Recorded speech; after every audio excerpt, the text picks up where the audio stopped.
Le département, premier partenaire du sport en Sarthe.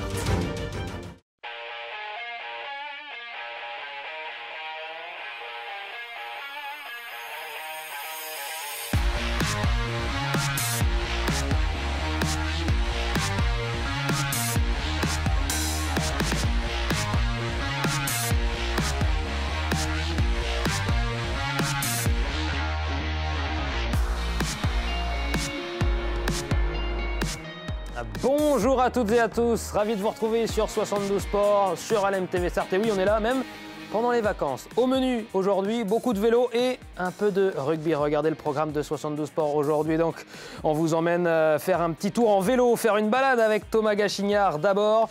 Le coureur cycliste professionnel de la formation Total Energy nous a accordé donc cette petite interview exclusive. Puis on reviendra en plateau pour vous parler d'un livre sur un autre coureur cycliste, Jean-Claude Lebaube, le Normand qui brillait sur le Tour de France. Et puis on terminera par du rugby avec l'interview exclusive de Édouard Richer, le Manceau, qui a sa chance à La Rochelle en top 14, interview réalisée par notre journaliste Colin Ancel. Mais d'abord donc, on parle de cyclisme avec Thomas Gachignard, le coureur cycliste professionnel, deuxième saison chez les professionnels pour le Niortais qui habite et qui réside désormais en Sarthe du côté de Cure. On est allé à sa rencontre justement pour nous livrer à une petite balade en vélo. Ça va, il nous a pas fait trop mal aux jambes, mais il nous a répondu en tout cas à nos questions et c'était très intéressant. On le rattrape et on en parle tout de suite. Ah, on va lui faire. Je suis obligé de lui faire. Ah ouais, c'est trop tentant là. Regardez. Ah. Salut. Salut Antoine. Tu vas où? Là, je vais direction Conly là. C'est une petite boucle, récup? Pas de soucis, avec plaisir. Qui es-tu et que fais-tu dans la vie? Bah du coup, moi c'est Thomas Gachignard, 24 ans. Je suis cycliste professionnel dans l'équipe Team Total Energy depuis cette année. Ça fait 2 ans que je suis pro. Très heureux de faire mon métier actuellement, cycliste professionnel. C'est bien ça comme métier, comme situation professionnelle? Oui, clairement. Après, c'est beaucoup de sacrifices, mais de pouvoir vivre de sa passion, c'est juste incroyable. De découvrir des beaux paysages, voilà, tout simplement se lever le matin et se dire je vais faire 1 heure de vélo, 4 heures, 5 heures, 6 heures. C'est super. Donc, maintenant, je suis très content. Quand tu dis aux gens, quand tu rencontres des personnes, que tu es coureur cycliste professionnel, ils te disent quoi généralement? Tu as des réactions particulières? Ouais, bien sûr. Il y a tout le temps du monde qui dit que, ouais. Ah ouais, je savais pas, c'était un métier et tout. C'est comme être footballeur, c'est pareil. Et la première question que les gens me posent, c'est: t'as fait le Tour de France? Du coup, je peux leur répondre que oui, j'ai fait le Tour de France maintenant. La réaction des gens est pas la même du coup. Et là, je passe, à chaque fois que je pars rouler, je pars pratiquement tout le temps par là. C'est mon début d'entraînement, ça. C'est le métier que tu voulais faire, coureur cycliste professionnel? C'était un souhait, un rêve quand tu étais gamin? En fait, quand j'étais gamin, je faisais pas du tout de vélo. J'étais rugbyman, donc mes parents, toute ma famille m'aurait pas mis une pièce sur moi là maintenant. Donc non, j'ai découvert le vélo assez tard, sous les coups de 12 ans. Je commençais par le VTT, puis j'avais la carrure d'un rugbyman, hein, donc sur le vélo c'était assez compliqué. Et en fait, je me suis pris au jeu. Au fur et à mesure, je progressais tous les ans. Et au final, c'est sûr qu'on pense de plus en plus à vouloir passer professionnel. Je savais qu'en restant à faire du VTT, c'était pratiquement impossible. Donc je me suis passé sur le cyclocross et la route. T'étais rugbyman? Ouais, j'étais rugbyman. Ouais. Mais ce qui est le plus drôle sur ta carrure, affûté, fin, ouais. Ça, on le devine pas si tu veux. Ouais, ce qui est le plus drôle, c'est que j'étais pilier en plus. Donc, ah ouais? Ouais, j'étais pas du tout ailier, donc j'étais vraiment dans le cœur de la mêlée. Donc il y en a beaucoup qui me croient pas et ouais, j'ai vraiment fait du rugby. J'en ai fait 3-4 ans, je crois. Bon, j'étais pas un grand joueur de rugby. Avec plus de chances de faire carrière dans le vélo que dans le rugby, c'est ça? Ouais, franchement, oui.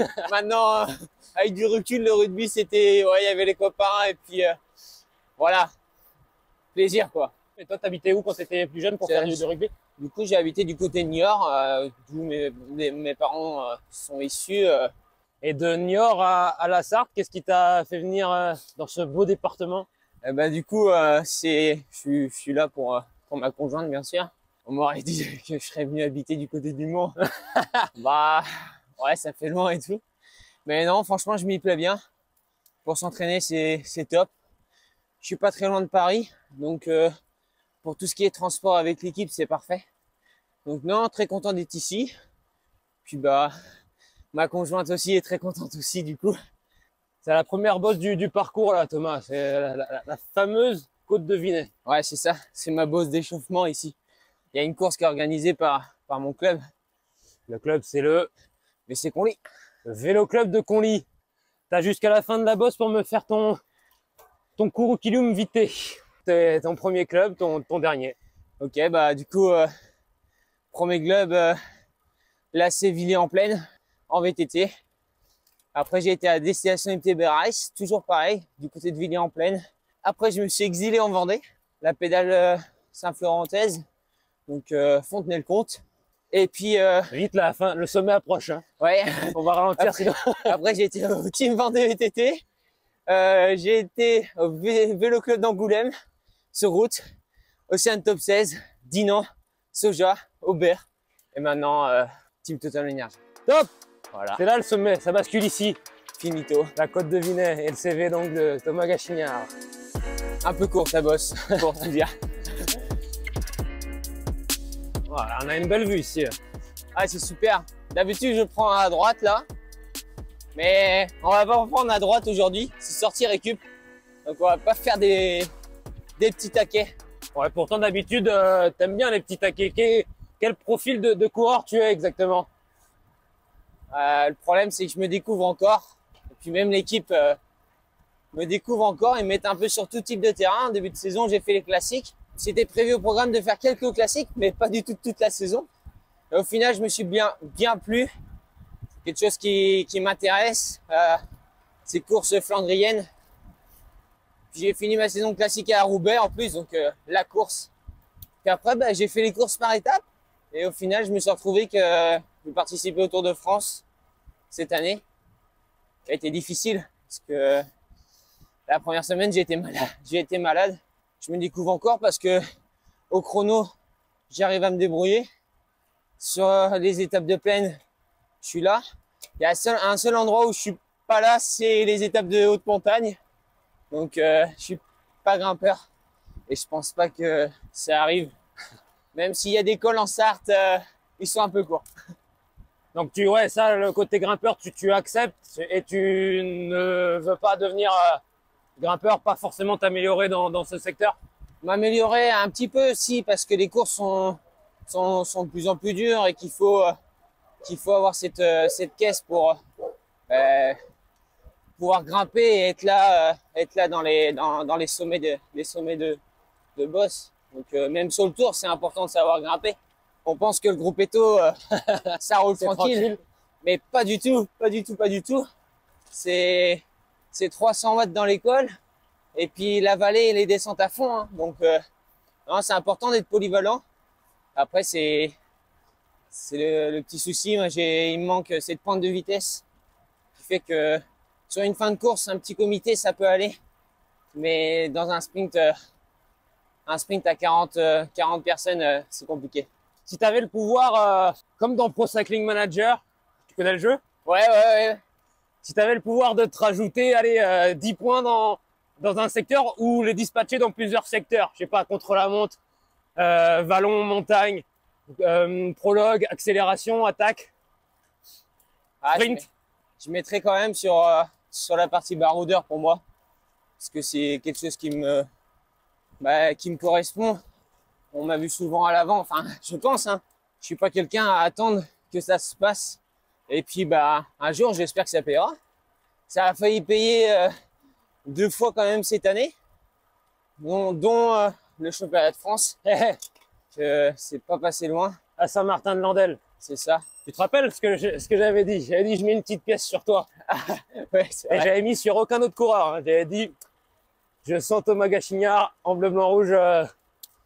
Ouais, ce jour-là, c'était pas loin, hein. C'était un peu fou, ouais. J'ai attaqué à 50 bornes de l'arrivée. Au final, je me suis retrouvé avec les bonnes personnes. Ça pouvait aller très loin et au final, bah, on a été jusqu'à la victoire. Moi, il m'en a manqué un peu à la fin. J'en ai tellement mis avant que, bah voilà, Thomas, tout simplement trop généreux. Mais la générosité paye toujours. Donc, j'espère que ça va payer.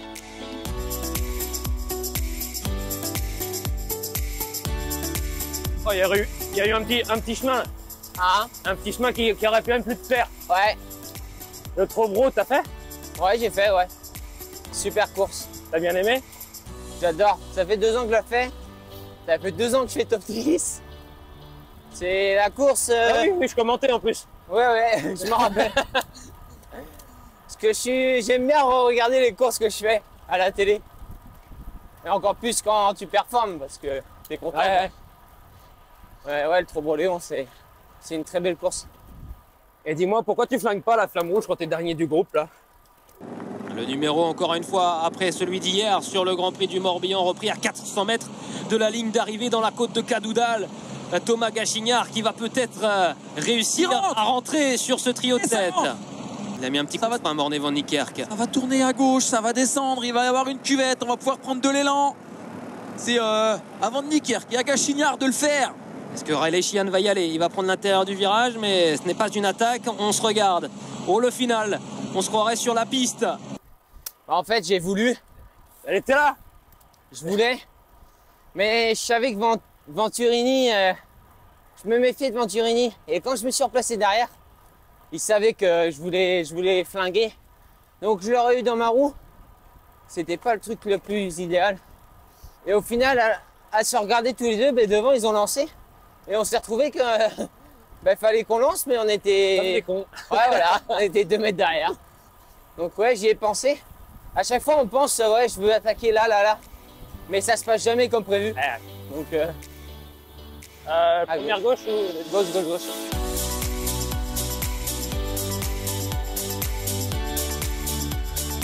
C'est là que ça descend longtemps, je crois.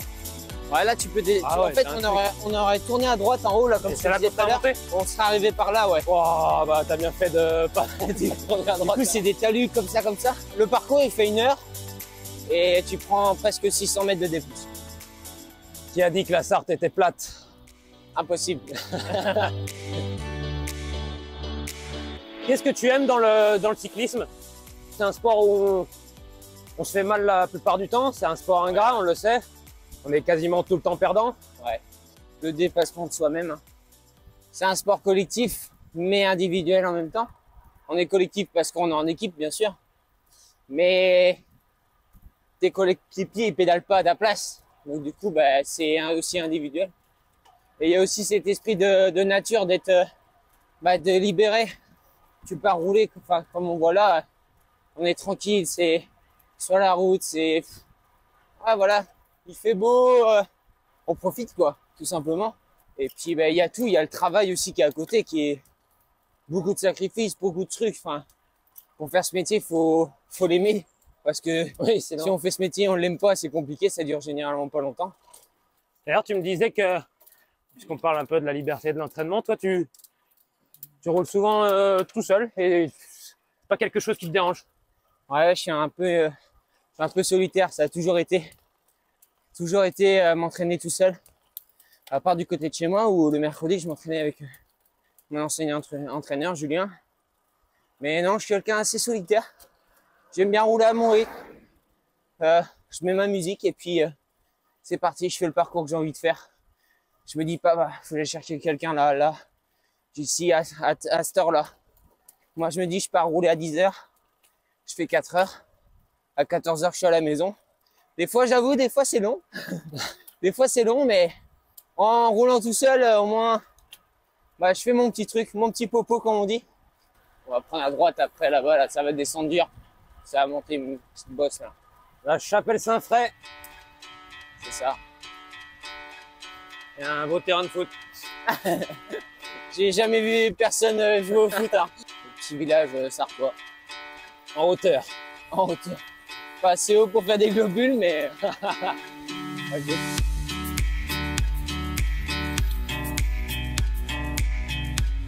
Et on va reprendre à gauche.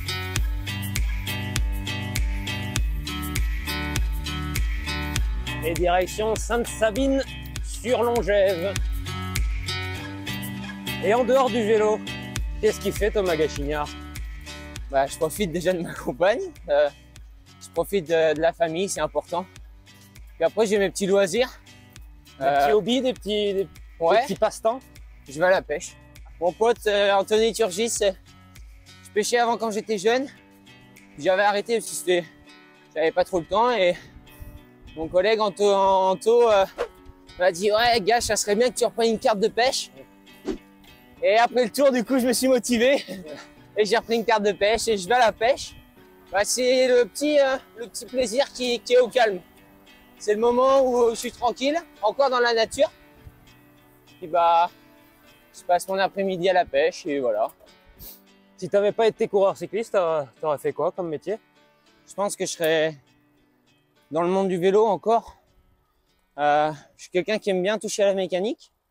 Donc je pense que je serais dans mécano ou un truc comme ça. Dans une équipe? Ouais, dans une équipe ou avoir son petit garage de mécanique, un truc comme ça.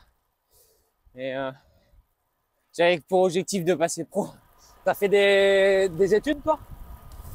Ouais, du coup, j'ai eu mon brevet déjà. Au collège? Voilà, tout Première simplement. étape? Voilà, première étape. Et puis du coup, j'ai fait un bac pro chaudronnerie. Dans ce bac pro, donc c'est sur 3 ans, j'ai passé mon CAP au bout de 2 ans dans ce domaine-là. Je suis chaudronnier diplômé, qui est un très beau métier. Mon père fait ce métier-là, c'est un peu pour ça que j'ai été orienté là-dedans aussi. Et je sais que si un jour j'ai besoin de travailler là-dedans avec un bac pro, bah j'aurai du travail parce qu'ils en cherchent de plus en plus. Donc on en aura toujours besoin. C'est un petit peu le papa, du coup, en voulant aller sur les traces du papa que t'as fait ça. Et Ouais. est-ce que c'est le vélo, c'est pareil? C'est un peu ça. Mon père s'est mis très tard au vélo, aux alentours de la quarantaine. Donc, je suis pas issu d'une famille de vélo du tout. Donc, c'est hyper compliqué de. On n'a pas ces gènes que tout coureur a. Les champions, on les voit. Ils ont des gènes de papa, de papy et tout. Moi, j'ai pas du tout ça. Famille de sportifs, mais pas du tout du vélo. Donc, c'est mon père qui m'a mis au vélo sur les 13-14 ans. Comme j'ai dit, j'ai commencé par le VTT en UFOLEP. C'est par là que j'ai tout débuté. Hein. Est-ce que tu es gourmand? T'aimes le poisson, je pense, vu que t'aimes bien la pêche? Ouais, j'aime le poisson. Par contre, je suis allergique aux fruits de mer. Donc, ça, j'aime pas trop. Mais je suis un fou de bouffe. Clairement. Ouais, je suis un peu un malade de la bouffe. La bonne bouffe, par contre. J'aime la bonne viande, j'aime le bon vivant, tout simplement. Ouais. Et dans mon métier, c'est un peu compliqué. Je fais attention à ce que je mange. Je pèse mes aliments, je fais pour préparer un objectif. Et ton plat préféré? C'est les paupiètes de veau. Je suis un fan de paupiètes. La viande, tout simplement. Mais un bon barbecue, une bonne entrecôte avec des pommes de terre, c'est... Il n'y a rien de mieux pour moi, je pense. Hein. J'ai hâte que la saison finisse pour pouvoir bien manger. Le chocolat aussi. Ah, le choco? Je suis un fou de chocolat. Mais tout cycliste est... Choco noir? Ouais, mousse au chocolat, truc comme ça. Tout cycliste est fan de chocolat. Et je suis un amateur de café et vin aussi. Ah, tu vois, tu parlais de ton allergie aux fruits de mer, moi je suis allergique au chocolat. Oh. Ah bah là, ouais. Ouais, léger, j'adore, hein. J'en prends Ouais. quand même, mais j'éternue juste après Ah avoir ouais, mangé du non, chocolat. ça va. Ouais, c'est Parce que moi, je vomis. Ah ouais. Je vomis, donc... Donc toi, tu dois faire attention à ce que tu bouffes, Ouais, qu'il n'y ait pas de fruits de mer cachés, quoi. C'est ça, je me suis déjà fait avoir hein, en Belgique. Ils font beaucoup de salades de pâtes avec des crevettes. J'ai failli mourir autour de Belgique à cause de ça. Vraiment mourir au premier degré ou? Ouais, non, mourir parce que j'aurais pas pu prendre le départ. J'aurais été en train de vomir à l'hôtel. Donc, Ah ouais. mes collègues sont un peu foutus de moi. Depuis, ils t'appellent la crevette, non? Ou l'huître. Non, elle m'appelle la gâche. la gâche pour la brioche. Et puis bah la gâche parce que c'est mon surnom.